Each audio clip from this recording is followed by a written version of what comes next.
Graça e paz, meus queridos. Boa noite a todos. Eu queria trazer uma reflexão bíblica, compartilhar com vocês aqui nessa noite sobre o seguinte tema, o seguinte assunto: família, nosso ministério. Eu queria compartilhar com vocês um texto de Paulo ao obreiro Timóteo, capítulo de número 5, versículo de número 8. Diz assim: Mas se alguém não tem cuidado dos seus, e principalmente dos da sua família, negou a fé e é pior do que o infiel. Isso é um dos textos muito profundo e eu queria então compartilhar sobre esse assunto: família, seu, meu, nosso ministério. Primeira coisa que eu queria destacar é que o texto começa dizendo que nós temos que ter cuidado dos nossos ou dos seus, se referindo à nossa família. Devemos ter cuidado dos nossos filhos, porque a Bíblia diz, aqui no Salmo de número 127, você pode conferir comigo aí na sua Bíblia, tá certo? No Salmo de número 127, no versículo de número 3, está escrito: Eis que os filhos são herança do Senhor, e o fruto do ventre o seu galardão. Glória a Deus. Os filhos são heranças do Senhor. Se a gente tiver o entendimento de que nós devemos cuidar de uma herança, se a gente for trazer um entendimento, por exemplo, quando um pai ou uma mãe deixa uma herança para o seu filho ou para a sua filha, evidentemente que o filho e a filha vai cuidar daquela herança. Ou seja, é um terreno, né? É um bem, é um móvel, é um imóvel, né? É uma casa, é um carro, é uma herança que foi dada para o filho e para a filha. Evidentemente que eu vou cuidar, porque eu tenho aquela concepção: eu tenho que cuidar desta casa, eu tenho que cuidar desse terreno, eu tenho que cuidar desse bem, porque foi uma herança dos meus pais. Verdade. Então, a Bíblia está dizendo que os nossos filhos é uma herança do Senhor, e como herança, nós devemos cuidar.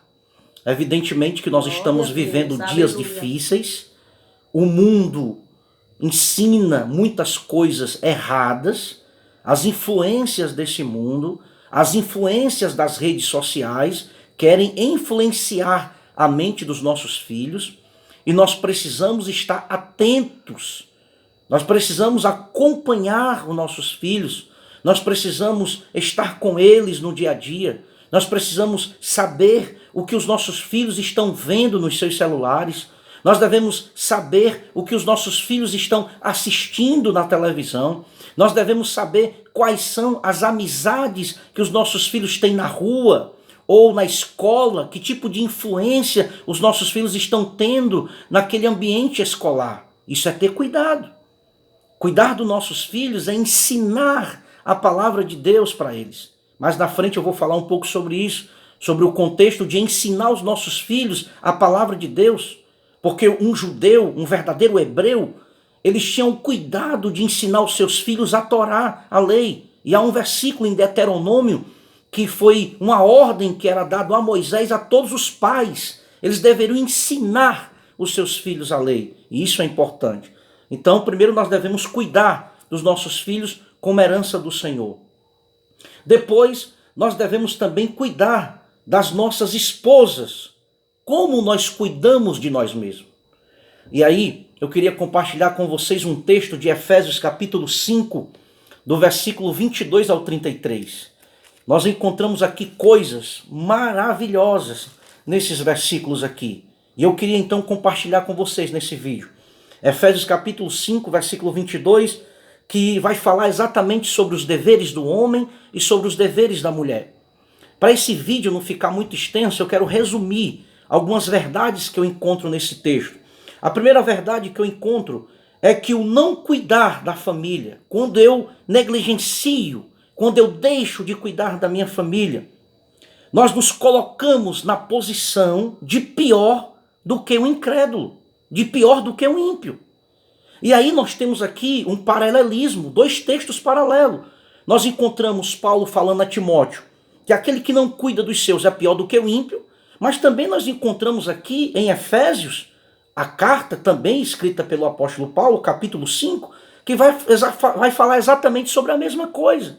Que aquele que não cuida da sua família, ele é pior do que o incrédulo. Ele é um ímpio, disfarçado de crente, disfarçado de uma pessoa que está na igreja, não é desviado, não bebe, não fuma, não faz nada do mundo, mas está se comportando como ímpio no contexto familiar, porque não cuida, porque não zela pela sua família. E aí é muito importante você entender isso no versículo 8 do capítulo 5, presbítero Gleiciane. E o versículo 11 vai falar exatamente isso, que diz assim, que nós éramos filhos das trevas. Olha aí, nós andávamos como filhos das trevas, mas o Senhor nos alcançou, nos libertou e hoje nós somos filhos da luz. E o versículo 11 diz, não comuniqueis, não aproveis com as obras infrutuosas das trevas, mas antes condenai-as, reprovai-as. Aí mais na frente ele vai falar sobre a família. Perceba-se que o contexto que fala que o Senhor nos tirou das trevas e que nós devemos reprovar as obras das trevas, e está no mesmo contexto da família. Ou seja, o homem que não cuida da sua família, o homem que não cuida dos seus filhos, o homem que não cuida da sua esposa, como a si mesmo, como o seu próprio corpo, e a gente vai encontrar uma referência aqui mesmo em Efésios falando sobre isso, ele está pecando, ele tá andando nas trevas, ele está se enganando. Né? Ele prega em vários lugares, ele canta, ele toca, ele evangeliza, ele ganha o mundo todo. Ele ganha as multidões, mas a sua família está sendo perdida. A sua família está pedindo socorro, a sua família está pedindo atenção. E simplesmente ele acha que a obra de Deus tem que ser feita primeiro. E ele esquece de fazer a obra de Deus no seu lar. O seu ministério começa na sua casa. O seu ministério começa cuidando dos teus filhos, meu irmão. E cuidando da tua esposa. Se você não faz isso, você está andando em trevas. Você está se comportando como ímpio, como incrédulo. É isso que a Bíblia está dizendo.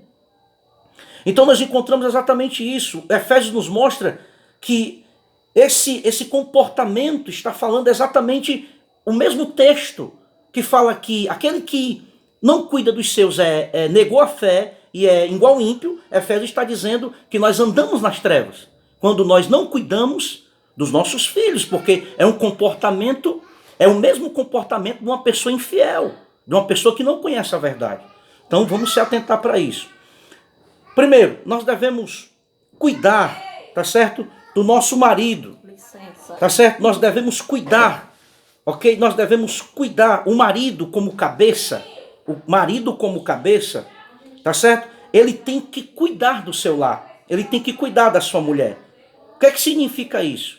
O que é que significa o marido como cabeça? Primeiro, que ele é o provedor de tudo, ele é o provedor do seu lar.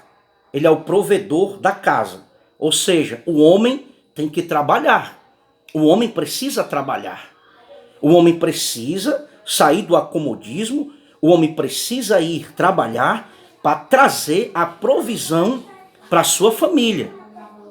O homem precisa trazer a provisão para a sua família. O homem precisa trabalhar para ele adquirir dinheiro, recursos para alimentar a sua esposa e alimentar os seus filhos. Irmãos, a verdade é que o feminismo ou a visão feminista tirou esse conceito. Infelizmente. Evidentemente que por causa das lutas, por causa das adversidades, evidentemente que a mulher hoje precisa trabalhar. Mas se você olhar biblicamente falando, quem é o provedor da casa? É o homem ou a mulher? É o homem. Não é a mulher. A mulher, ela cuida dos filhos, ela cuida do lar. Ah, pastor, o senhor está dizendo que nós mulheres, como diz o ditado, é só para ser pilotar fogão, como diz o ditado? Não. Eu estou dizendo que dentro do contexto bíblico, o homem tem que trabalhar e a mulher cuida do lar. Né? Então, princípio é princípio. Ninguém vai mudar isso. Isso não interfere da mulher trabalhar. Mas dentro do contexto bíblico, o provedor é o homem. Por isso é que ele é chamado de cabeça. Primeira coisa, cabeça. E é interessante que ele não é apenas o provedor físico, material, né? De comida, de roupa, de bem-estar na questão da casa, na questão de tudo que uma família precisa. Não é apenas esse provedor. Ele também é um provedor espiritual. O homem também é um provedor espiritual. Por quê? Porque o homem, ele incentiva a mulher a orar, e aí a igreja. O homem incentiva os seus filhos a andar nos seus passos. Quando os meus filhos veem eu orando, quando os meus filhos veem a mulher orando, ele vai seguir os meus passos. O homem, como cabeça, ele exerce uma influência ou positiva ou negativa dentro do contexto do seu lar. Quando os meus filhos me veem buscando a Deus, quando os meus filhos me veem envolvido em oração, quando os meus filhos me veem estudando a Bíblia, pastora Gliciane, eles vão querer me imitar. Eu quero ser igual o meu pai. Porque o homem também é o provedor espiritual. Glória a Deus. E é interessante aqui no livro de Jó, no capítulo 1, no versículo 5, diz que Jó, ele sacrificava e orava pelos seus filhos. Por quê? Porque Jó entendia que ele também era responsável pela vida espiritual dos seus filhos. Evidentemente que os nossos filhos, quando crescem, eles decidem o caminho que devem andar. Mas a Bíblia não mente. Ensina, educa o teu filho, Provérbios 22, 6, no caminho que ele deve andar, para que quando ele envelhecer, ele não se desviará dele. É a Bíblia quem está dizendo. Então nós devemos ser o provedor espiritual da nossa casa. Irmãos, se o homem, de repente chega um dia de culto, e o homem diz assim para a mulher, minha filha, eu não vou, eu estou desanimado, eu estou fraco. Irmãos, isso pesa muito. Normalmente a mulher vai dizer, meu filho, se você não vai, eu também não vou. Quase que todas as mulheres fazem isso. E os filhos também não vão. Porque o homem, ele é aquele que incentiva. Ele é aquele que primeiro dá exemplo de vida espiritual. E traz a sua família para essa intimidade com Deus. E ali eles vão caminhando, mas o homem sempre o cabeça. E como cabeça ele é provedor, tanto físico, mas também ele é um provedor, tá certo? Espiritual, tá certo? Então, primeira coisa. Segunda coisa, ele precisa andar na direção de Deus. O homem, como cabeça, precisa andar na direção de Deus para não fazer sua família sofrer. Verdade. Olha aí que coisa tremenda. O homem, como cabeça, precisa andar na direção de Deus para não fazer sua família sofrer. Tem muitos homens de Deus que se dizem de Deus que está fazendo a sua família sofrer. Por quê? Porque não estão na direção de Deus. Porque não estão andando na direção de Deus. Interessante é que a Bíblia conta a história de um homem chamado Elimeleque, no capítulo 1, do versículo 1 ao versículo 6 do livro de Ruth. Depois você lê isso. No livro de Ruth, capítulo 1, do versículo 1 ao versículo 6, fala que Elimeleque estava na sua cidade Belém. E de repente, diante de uma dificuldade, ele pega a sua esposa e pega os seus 2 filhos e vai para uma terra estranha, vai para uma terra pagã chamada Moabe. Ele não ora, ele não pede direção de Deus, e ele vai para Moabe. E a Bíblia vai dizer que lá em Moabe, ele perde os seus 2 filhos, ele morre, e de repente os seus 2 filhos também morrem. E aquela mulher, a sua esposa, Noemi, se encontra sozinha. A Bíblia diz então que ela volta para a sua terra, para Belém. Por quê? Porque Deus havia visitado o seu povo e havia provido pão para aquela cidade. Ou seja, Elimeleque, ele não esperou o tempo de Deus agir. Ele não esperou o tempo de Deus mudar aquela situação. Simplesmente ele pega a sua família, não ora, não pede direção de Deus e vai para uma terra. O que é que acontece lá? Eles morrem, eles perdem a vida. Por quê? Porque está fora da direção de Deus.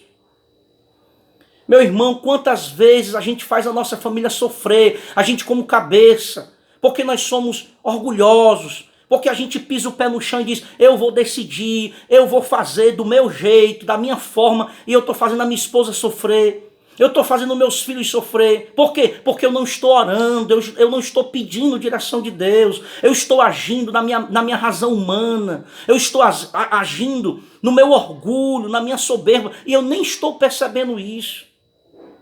Isso serve para muitas coisas na vida. É quando nós nos mudamos de lugar, é quando nós nos mudamos de trabalho, é quando mudamos de casa, é quando mudamos de igreja. Para muitos contextos isso se encaixa. Quando nós tomamos decisões e não pedimos a direção de Deus. E aí a gente faz a nossa família sofrer. E uma coisa interessante também que Amós 3,3 fala isso. Como andarão dois juntos se não tiverem de acordo? Isso é a direção de Deus.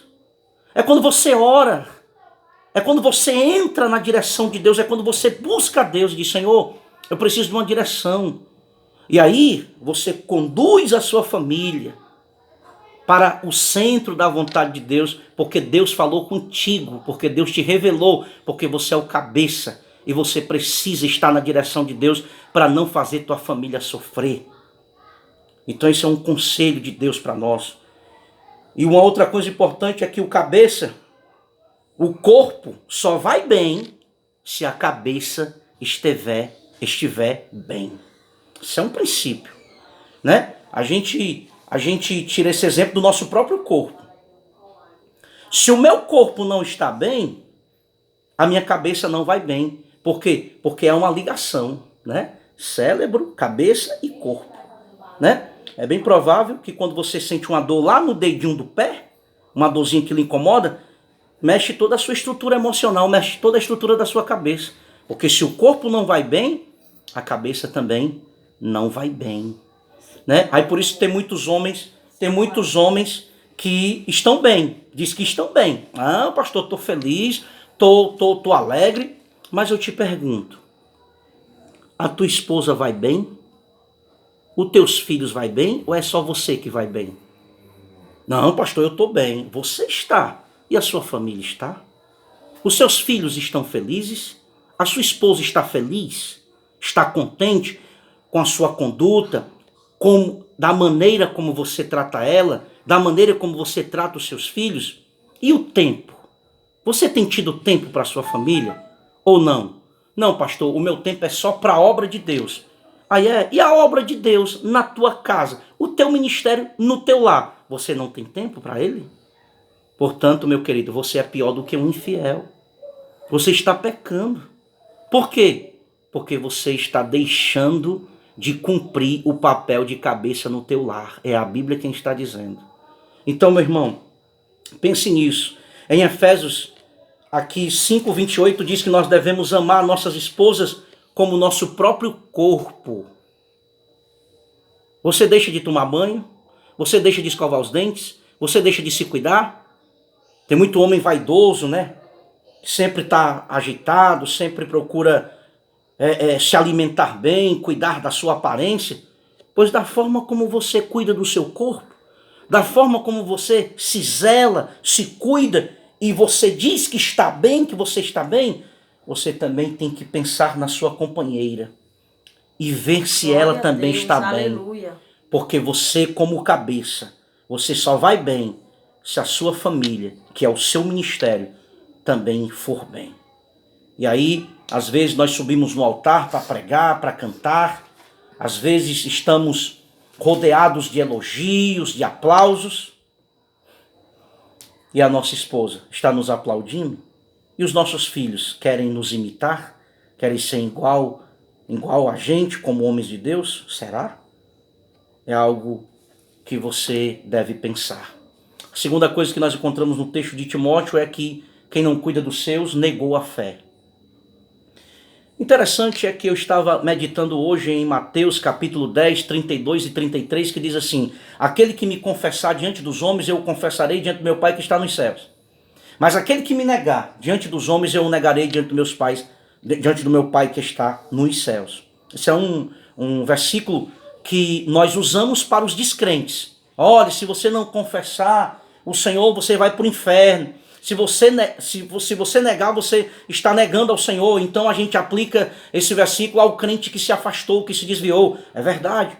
Só que se você ler o contexto, preste atenção. né? Por isso é que a gente tem que estudar a Bíblia. Por isso que a gente tem que estudar uma boa exegese, uma hermenêutica, para você entender o que o texto está querendo dizer. O capítulo 10 de Mateus, pastora Gleiciane, Jesus está falando aquilo ali, é para os discípulos. Capítulo 10 de Mateus é para os discípulos. Jesus chama os discípulos, ensina eles, instrui eles. Jesus está dizendo para eles, ó, se vocês me confessarem diante dos homens. O que é confessar diante dos homens? Ele está falando no contexto dos discípulos, que confessar Jesus diante dos homens era viver esse evangelho. Confessar diante dos homens era os discípulos seguirem o Senhor, pregando o evangelho e vivendo esse evangelho. Isso era confessar diante dos homens um testemunho de vida, de transformação, de caráter, de mudança. Isso é confessar o Senhor diante dos homens. E o que seria negar? É fazer exatamente o contrário. É viver uma vida de desobediência, de negligência. E olha, perceba assim, que o versículo 32 do capítulo 10 de Mateus diz que quem me negar diante dos homens, e Paulo está dizendo que não cuidar da família é negar. Negar a fé, né? Negar a fé. Então, você entende que eu posso fazer um paralelo entre esses dois versículos? Posso sim, sem criar uma heresia. Eu estou negando Cristo diante dos homens quando eu deixo de cuidar da minha família. Quando eu deixo de estar com a minha família, quando eu deixo de ser o provedor, quando eu deixo de receber a direção de Deus para o meu lar, eu estou negando a fé. E isso é um contexto. Jesus está dando instrução para os seus discípulos lá no capítulo 10. Negamos Jesus também, quando deixamos de cuidar da nossa família. Nós também negamos a Jesus quando deixamos de cuidar da nossa esposa, quando não temos tempo para a nossa família. Nós temos tempo para tudo. Tempo para tudo. Mas nós negligenciamos e somos irresponsáveis no contexto familiar. E achamos que estamos bem. E nessa noite Jesus está nos ensinando que precisamos voltar a princípios que pensamos que está bem, que estamos bem, mas tem princípios que estão sendo esquecidos por mim e por você que está me assistindo aí nesse vídeo. E para mim concluir aqui esse momento de reflexão, o texto diz também que é pior do que o infiel. Pior do que o infiel. Irmão, isso é muito forte, né?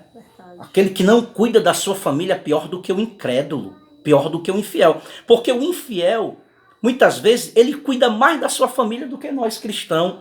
E aqueles que não cuidam é porque não têm o conhecimento da verdade. Nós temos. Nós temos o nosso bem maior, que é a nossa família. E aí, meus amados, há um trecho lá, um texto em Deuteronômio 11:19, eu queria ler com vocês aqui. Queria até pedir aqui para minha companheira aqui, a presbítera, a pastora Gleiciane, ler aqui comigo. Presbítera Gleiciane. Deuteronômio, olha aqui, ó, capítulo 11, pode conferir comigo aí também, na sua casa. Capítulo 11, versículo de número 19. Lê aqui para mim, por favor, pastora Gleiciane, o que é que diz aí? 19. Deuteronômio 11:19, olha o que é que diz. E ensinai-as a vossos filhos, falando delas, assentando em tua casa e andando pelo caminho, e deitando-te e levantando-te. Olha aí, de que forma a gente tem que cuidar, ensinar, instruir a nossa família. Olha o que é que Deus designou, decretou, ordenou para o seu povo Israel lá no Antigo Testamento. E o Antigo Testamento são figuras, são lições para nós no Novo Testamento. Para nós, crentes da Nova Aliança. Nós somos o Israel de Deus nos nossos dias. 1 Coríntios capítulo 10 fala isso. Que tudo que tem no Antigo Testamento são figuras. São figuras para nós, são exemplos para nós. Ele está dizendo que os pais deveriam ensinar os seus filhos falando, sentado em casa, andando pelo caminho, deitado ou se levantando. Ou seja, em todo momento a gente deveria cuidar e instruir em todas as horas a nossa família e cuidar dos nossos filhos e cuidar da nossa casa. É isso que a Bíblia está dizendo, é a palavra de Deus. Então, conclusão, não adianta você ganhar multidões e perder a sua família. Não adianta você ter tempo para tudo, até mesmo para a igreja, para a obra de Deus. Muita gente diz, não, pastor, eu não tenho tempo para minha família porque eu estou trabalhando na obra. Meu irmão, o seu ministério é a sua família. Começa na sua casa, A igreja começa na sua casa. A igreja lá, a maior, é a extensão da sua casa. Mas o seu primeiro ministério, a sua primeira igreja é aqui, ó, é a sua esposa e os seus filhos. Se não tiver filho, é você e a sua esposa. Então vocês têm que começar essa vida espiritual em casa. E aí isso vai refletir no contexto coletivo lá na igreja, lá na congregação. Então não adianta você ter tempo para a igreja, para a obra de Deus e esquecer que sua igreja, sua casa, o seu ministério começa aqui, no lar. E muitas vezes a nossa esposa, os nossos filhos estão pedindo socorro. E a gente não está nem aí. A gente está tão empolgado com os mantos, com os mistérios, com o reteté, com os movimentos, e nós esquecemos que às vezes o nosso filho, ele precisa apenas de um abraço. Ele precisa apenas de um tempinho para jogar uma bola, para a gente poder levar ele numa praia. A nossa esposa só precisa um carinho, um cheiro, uma ida ao shopping, uma carícia dentro do contexto do casamento. Os nossos filhos a nossa esposa, os nossos filhos estão clamando por socorro. Eles estão tristes, mas a gente está bem. Mas como é que você, como cabeça, vai bem se o corpo vai mal? Pense nisso. E uma frase muito importante, e um dos pensadores diz o seguinte: família é onde a nossa história começa. Glória a Deus. O que seria de mim, pastor Cleito, se não fosse a minha família? Se não fosse a minha esposa orando por mim, me esperando o tempo de Deus me restaurar. E os meus filhos sofrendo. E muitas vezes eu insensível a essa situação. E hoje Deus me mostra que a minha história, ela começa aqui, com a minha casa, com a minha família. E se hoje nós estamos vivendo esse tempo, e se hoje a gente vem gravar esse vídeo, não é porque a gente seja mais espiritual do que qualquer outro casal, não. Mas é porque a gente entendeu que Deus nos restaurou para sermos instrumento de Deus para você que está aí no outro lado. Louvado seja Deus. E eu quero te dar uma sugestão de um filme para você assistir com a sua família. Você faz uma pipoca, né? Pegar o YouTube, a internet, se tiver internet na televisão maior, melhor ainda. Mas também pode assistir pelo celular. Mas eu quero te dar uma sugestão de filme, gospel, evangélico, de família para você assistir. Uma Questão de Fé. É o nome do filme. Muito bom. Excelente. Eu não vou nem te dizer. Assiste esse filme com a tua família e você vai entender como é importante a gente cuidar primeiro do nosso ministério aqui, ó, no lar, para depois a gente ser uma bênção na nossa congregação, aleluia, na nossa igreja e em qualquer lugar que Deus nos levar. Glória a Deus. Que o Senhor Jesus te abençoe. E eu quero que a pastora Gleiciane faça uma oração pelas famílias que vão assistir esse vídeo, para a glória de Deus. Jesus, louvado amém. Seja o teu nome. Vamos orar, né? Vamos interceder agora pelas famílias. Aleluia, fecha aí os teus olhos. Coloca nas Senhor. Mãos do Senhor a tua petição, o teu pedido Deus de oração em favor da tua família, do teu esposo, dos teus filhos, da tua esposa. E creia Senhor, no poder de Deus, grande, porque Senhor. O nosso Deus é o Deus Todo-Poderoso. O nosso Deus, Ele é o Deus da família. Senhor. O nosso Deus, Ele é o Deus de restauração. Amém, o nosso Deus não é o Deus de substituição. Ele é o Deus de restauração. Amém? Amém. Glória a Deus. Amém, Senhor. Senhor, meu Deus e meu Pai. Em nome Senhor, de nós estamos diante de Ti, Senhor, para nesse momento, glória, meu Deus. Te louvamos, te engrandecemos. Pai, louvado e engrandecido seja o Teu nome para todos sempre. Obrigado, Jesus. Meu Deus, eu venho apresentar diante de Ti, Senhor, essas vidas que nos escutam nesse momento. É verdade, as Senhor. Famílias, os esposos, glória as esposas, os filhos. Senhor, muito entra obrigado, com a Jesus. Tua unção. Entra com o Teu poder, em nome de quebrando Jesus. toda a cadeia, quebrando todo o mal, Senhor, em nome de Jesus. Para a tua glória, Senhor, visita o coração dessa esposa que está aflita, que está angustiada. Tu conheces, meu Deus, o que está acontecendo, Senhor. Verdade, Senhor. Ajuda a tua serva, dá vitória à tua filha, Senhor. Para a tua restaura o lar, restaura a família, para a tua Senhor. glória, Senhor. Deus, eu te peço, abençoa esse esposo, esse marido, Senhor. Restaura, renova, que ele venha ter entendimento da tua palavra, perseverança, Senhor Jesus. O teu nome, Senhor. Salva aqueles que não foram salvos. Liberta, Senhor. Abre os olhos espirituais, Senhor. Te apresento os nossos filhos, meu Pai, as crianças, meu Pai. Senhor, em nome de Jesus, que eles possam crescer no temor da tua palavra, Senhor. E diz a tua palavra, Senhor, que quando eles estiverem velhos, eles não irão se desviar, Senhor, desse caminho. Pai, eu te peço, abençoa nessa noite, Espírito Santo de Deus, aonde estiver uma família dilacerada, uma família em divisão, restaura, renova, meu Deus, porque Tu és o Deus que criou os céus e a terra, Tu és o Deus que tem todo o poder. Neutraliza todo o mal, neutraliza o inimigo, Senhor, e dá vitória à Tua igreja, dá vitória às famílias, meu Pai, porque família está no Teu coração. E eu te agradeço em nome de Jesus. Amém. Amém. Deus te abençoe. Se você quiser compartilhar Glória a Deus. esse vídeo, você compartilhe.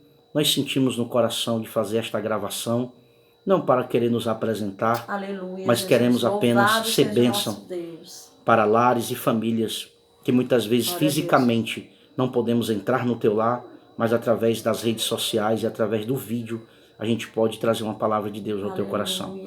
Shalom Adonai, a paz. A paz.